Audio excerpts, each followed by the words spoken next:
Fellow at the Atlantic Council. Welcome, Ms. Winstanley. Let me start by asking you, when it comes to Trump's speech yesterday, which was about 19 minutes, what was clear was that Trump was defending and strongly defending his policy regarding Iran and also his war against Iran. To whom was this part directed, and why, do you think? Thank you so much for having me. Good morning. I think he had three audiences for that speech. First of all, the American people, and I believe overall that it will not have moved the level of support for the conflict. It was for President Trump mercifully short.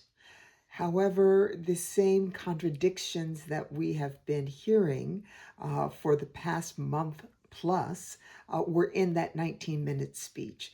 At times, he spoke about pursuing diplomacy, and at the same time, he spoke about continuing the war. So, Americans and the market didn't hear what many were hoping to hear, which was a definitive wrap up of the war that would align with the level of success the president continues to insist that we have had. He has used the word winning, won, victories multiple times, and yet he says the war has to continue.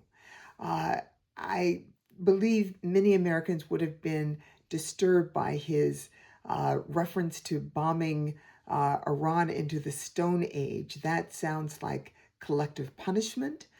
Certainly not something that the United States embraces. It contradicts his earlier statement about this war is not against the Iranian people. So a lot of unease, I believe, was left with the speech, in spite of the fact that he named some new goals, not the ones that were announced on the 28th, but some additional goals out there as well. So for the American people, for the Iranian people, they will not have been reassured that their misery was coming to an end. I think the other audience was for our allies in the Gulf, for Israel and for our Arab partners, that the United States does not intend to leave them in the lurch, that we will go forward to try and put in place enough safeguards that they will not have to worry about being attacked by Iran in the short term, in the near future.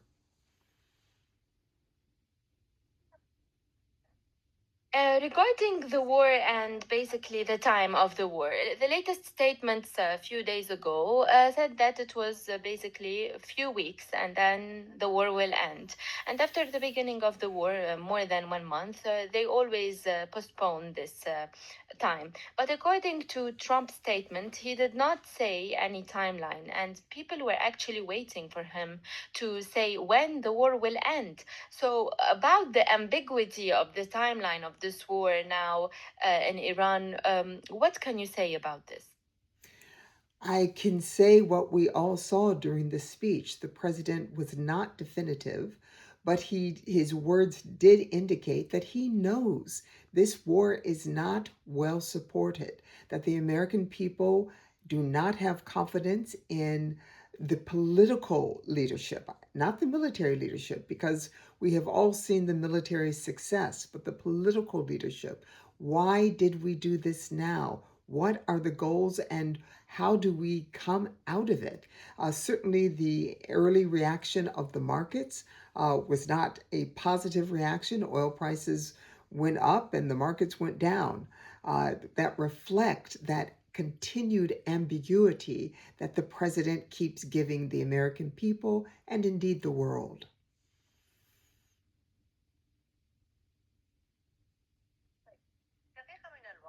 In 1 minute, Ms. Winstanley, I would like to ask you, Trump said we have destroyed Iran's capabilities. About what capabilities we are talking now? Is it Iran's proxies, their ballistic missiles that are still being fired now into the region, into Israel, into Arab countries? What capabilities basically are destroyed? The president was referring to their missile capabilities and their navy. Those are the two things that U.S. and Israeli forces have gone after. And while Iran is still clearly capable of responding and sending missiles to Israel into the Gulf, the rate of sending them has decreased drastically from the first few days of the war. Their air force is very much destroyed. So that is what the president refers to when he uses the word destroy. But of course, he does speak in exaggerated terms. When he said everything was obliterated last June, if that was true, then we wouldn't have to hit it again. So it is a bit of an exaggerated term because the Iranians are still able to respond, but in a very limited way.